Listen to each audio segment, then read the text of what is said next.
All right, let's just jump right in because honestly, who hasn't been here? There's that one person and you just can't figure out what the deal is. The signals are a total mess and it's enough to drive you a little crazy. So today, we're going to end that guessing game for good. I mean, this is the million-dollar question, isn't it? That little seed of doubt that just keeps you stuck. Like, is he just a really, really nice guy or is there something else going on? Okay, so picture this. Exhibit A. It's late and your phone buzzes. It's a meme from him, something he knew you'd find hilarious. And your mind just goes there. You're staring at your phone thinking, okay, this has to mean something, right? Why else would he be thinking of me at midnight? And then you've got Exhibit B. He shows up with your very specific, slightly complicated coffee order, the one you mentioned like once 3 weeks ago. I mean, that's not just nice. That's next level thoughtful. It's got to be a sign. But, and here's the kicker, after all that, nothing. He doesn't ask you out. He doesn't make a clear move. All that amazing energy and momentum just fizzles out, and you're left completely confused.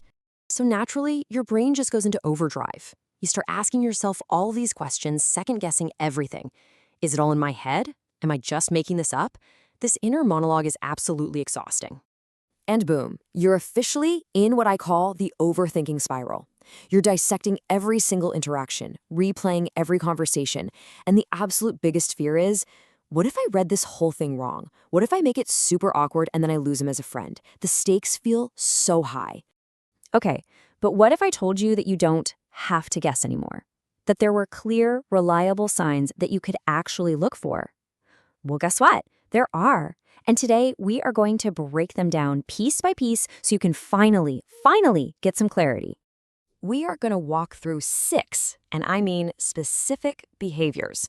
And look, these aren't just random tips from a magazine. They're actually rooted in psychology. These are the real, predictable things people do when their feelings are more than just friendly. So, you ready to basically become a mind reader? All right, first up, let's talk about the subtle clues. I want you to think of these as the breadcrumbs. You know, the starting point. These are the little hints that let you know something might be up. Okay, sign number 1, the detail rememberer. And here's the huge difference, right? A friend listens to you, but someone who's genuinely into you, they remember. Psychologically, their brain has tagged information about you as important. A casual friend might forget your coffee order, but a guy who's interested, he's making a mental file on that stuff because the details about you are important to him. And that brings us to sign number 2, the digital check-in. This one is all about the intent behind the text. Look, that midnight meme, it's not really about the meme. It's about keeping that line of communication open, keeping himself on your radar. It's his way of saying, hey, I'm thinking about you. It's a little ping for connection. Okay, so we've got the small details and the digital pings down. Now let's move on to the bigger tells. This is where we get into body language, the stuff his body is screaming even when he isn't saying a word.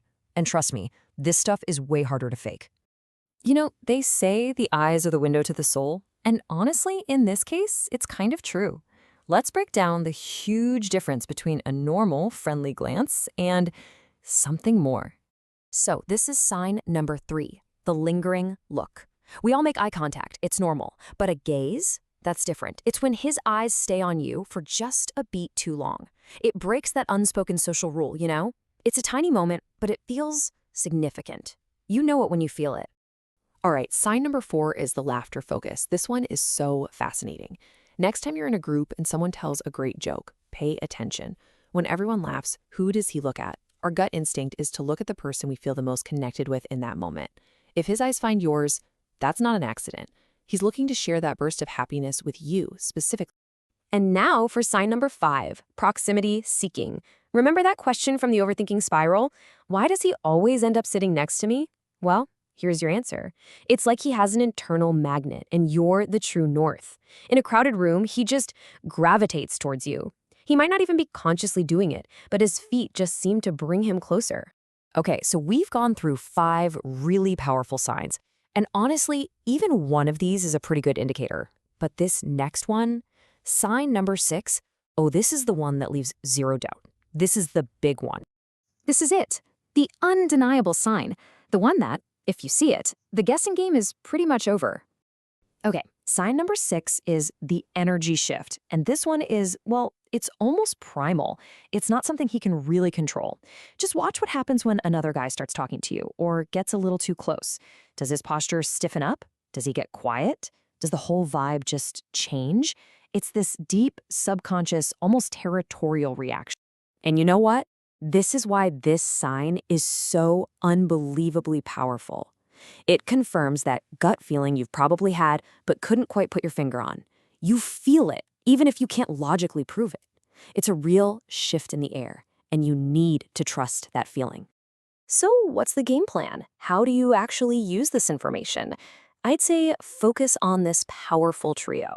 1. Notice the tiny details he remembers about you.